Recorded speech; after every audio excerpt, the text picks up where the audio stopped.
Buenos días chicos, buenos días chicas. Hoy día vamos a continuar con las clases de historia del Perú. Recordemos pues que habíamos estudiado todo lo concerniente a la parte económica o a la economía en el virreinato. Hoy día nos vamos a dedicar a hablar sobre las clases sociales, ¿ya? Vamos a ver pues que durante el virreinato del Perú se tuvo una organización social en cuyo primer orden o cuyo primer nivel estaba ocupado por la nobleza y luego pues seguía ya la clase media, el pueblo, los indios y los negros, ¿no? Se dice que la organización social en el virreinato fue clasista, porque existía jerarquización y diferencias entre las clases sociales más poderosas y las menos poderosas. Para que una persona fuera ubicada en cualquiera de estas dos clases se tenía en cuenta la situación económica y el origen étnico-racial.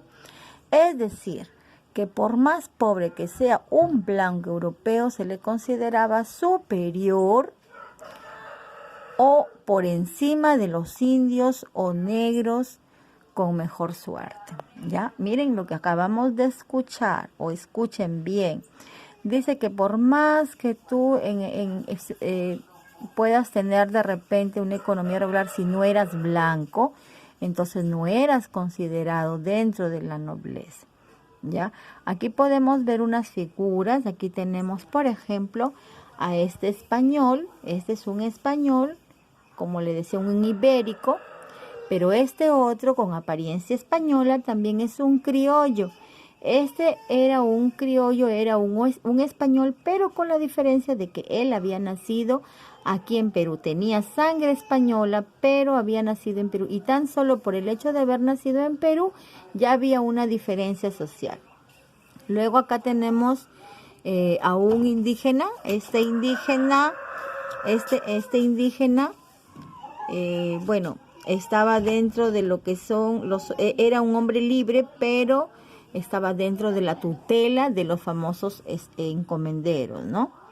Y por último tenemos aquí también la figura de una negra, ¿no? De una negra. Bueno, los negros fueron traídos del África, ya vamos a hablar de eso, y ellos venían pues en calidad de esclavos. Aquí tenemos algunas figuras sobre estas clases sociales. Acá tenemos otra imagen donde se puede ver claramente cómo estaba constituida la pirámide social. Arriba a la cabeza estaba la nobleza, ¿no? ¿Quiénes estaban en la nobleza? Los españoles y criollos con títulos de nobleza gozaban de mayores privilegios sin trabajar. Qué bueno, sin trabajar, ¿no?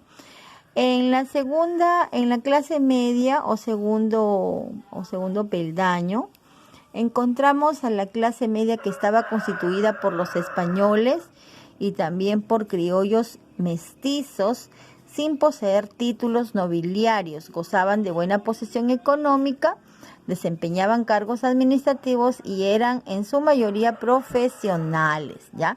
Estos de acá tenían un título de nobleza, de repente eran duques, marqueses, qué sé yo, ¿no? Pero estos de acá no tenían títulos nobiliarios. Sin embargo, también gozaban de buena posición económica y desempeñaban pues cargos en administración, porque dice que eran en su mayoría profesionales. Seguido tenemos al pueblo. Aquí está el pueblo. El pueblo era la clase constituida por comerciantes, artesanos, agricultores y negros libertos o negros libres, ¿no? Que habían conseguido su libertad. Seguido tenemos a los indios, ¿no? Los indios eran hombres libres, pero bajo la tutela de alguien, ya hemos dicho, ¿no? De repente de un encomendero o de repente de algún español, de un criollo que lo tenía a su cargo. Ellos eran hombres libres, pero siempre estaban bajo la tutela de alguien. ¿Cuál era la situación del indio durante la colonia? Pues a pesar de que el rey de España había dado numerosas leyes en donde pues se protegía a estos indígenas, se les protegía, lamentablemente estas disposiciones no fueron cumplidas, jamás fueron cumplidas acá en la colonia.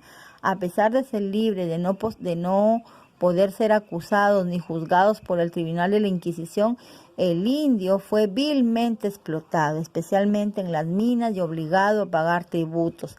Esto no estaba considerado dentro de las leyes que habían mandado desde España. Sin embargo, acá ya en el Perú, los virreyes y todos aquellos españoles que estaban acá fueron muy abusivos, por decirlo así, con la clase indígena, ¿no? Por último, tenemos a los esclavos, ya que eran de raza negra, traídos del África para el servicio doméstico, y otros eran también explotados en trabajos de la hacienda. Así pues estaba, chicos, constituida las clases sociales en el virreinato.